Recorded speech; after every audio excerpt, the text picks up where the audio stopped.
আসসালামু আলাইকুম। শিরোনামে আমন্ত্রণ জানাচ্ছি, আমি মোর্শেদ শোভন। আওয়ামী লীগের সাবেক এমপি ও বেঙ্গল গ্রুপের চেয়ারম্যান মোর্শেদ আলমকে গ্রেপ্তার করেছে গোয়েন্দা পুলিশ। মঙ্গলবার রাতে রাজধানীর গুলশান থেকে তাকে গ্রেপ্তার করা হয়। বিষয়টি নিশ্চিত করেছেন অতিরিক্ত পুলিশ কমিশনার রেজাউল করিম মল্লিক।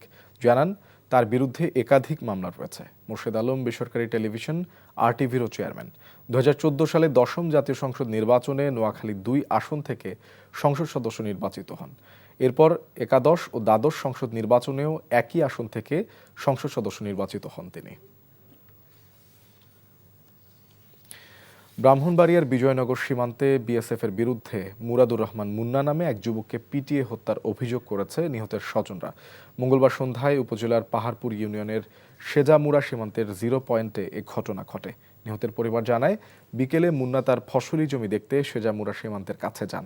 এ সময় ভারতীয় সীমান্তরক্ষী বাহিনীর কয়েকজন তাকে ধরে নিয়ে যায়। পরে তাকে পিটিয়ে গুরুতর আহত করে বাংলাদেশ সীমান্তে ফেলে রেখে চলে যায়। পরে বিজিবি সদস্যরা তাকে আহত অবস্থায় উদ্ধার করে পরিবারের কাছে পৌঁছে দেয়। পরে হাসপাতালে নেওয়া হলে চিকিৎসক তাকে মৃত ঘোষণা করে। সরাইল 25 বিজিবির অধিনায়ক লেফটেন্যান্ট কর্নেল ফারাহ মোহাম্মদ ইমতিয়াজ বলেন, ঘটনাটির তদন্ত চলছে। চাঁদপুরের দুর্গম চরাঞ্চলের বাসিন্দাদের স্বাস্থ্যসেবা নিশ্চিতে ভ্রাম্যমাণ ভাসমান হাসপাতালের উদ্বোধন আজ। উদ্বোধনী অনুষ্ঠানে স্থানীয় প্রশাসনের পাশাপাশি সৌদি আরবের সরকারের প্রতিনিধিরা উপস্থিত থাকবেন। জানা যায়, দুর্গম চরাঞ্চলে বাসিন্দাদের স্বাস্থ্যসেবা নিশ্চিত করতে বাদশাহ আবদুল্লাহ বিন আব্দুল আজিজের নামে ভ্রাম্যমাণ হাসপাতাল তৈরি করা হয়েছে। এখানে বিনামূল্যে প্রাথমিক চিকিৎসা থেকে সব ধরনের রোগ নির্ণয় ও অস্ত্রোপচার করা হবে।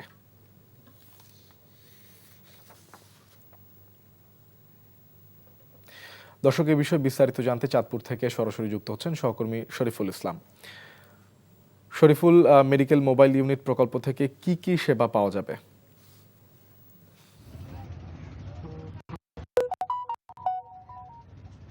শোভন, আর কিছুক্ষণের মধ্যেই কিন্তু চাঁদপুরে যে ভাসমান যে মোবাইল হাসপাতাল রয়েছে ভাসমান, সেটা কিন্তু উদ্বোধন হতে যাচ্ছে।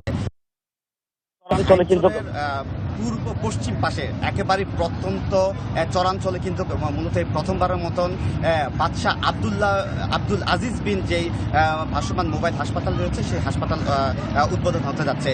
এটি আসলে সৌদি আরব সরকার থেকে অর্থায়ন করছে। মূলত এটি এখন পরিচালনা করছে ফ্রেন্ডশিপ নামে একটি বেসরকারি সংস্থা।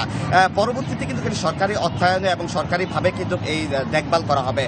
এখন 7 জন চিকিৎসকের মাধ্যমে 32 সদস্য বিশিষ্ট একটি টিম কিন্তু এখানে কাজ করছে।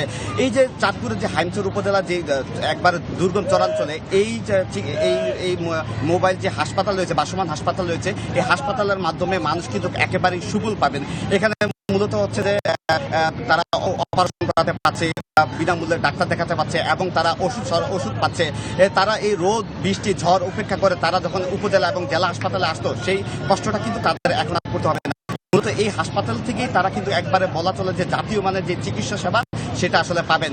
কিছুক্ষণের মধ্যেই সেই হাসপাতালের উদ্বোধন হবে। এখানে স্থানীয় প্রশাসন সহ সৌদি আরবের প্রতিনিধি দল এই হাসপাতালে উপস্থিত থেকে এর কার্যক্রম উদ্বোধন করবেন।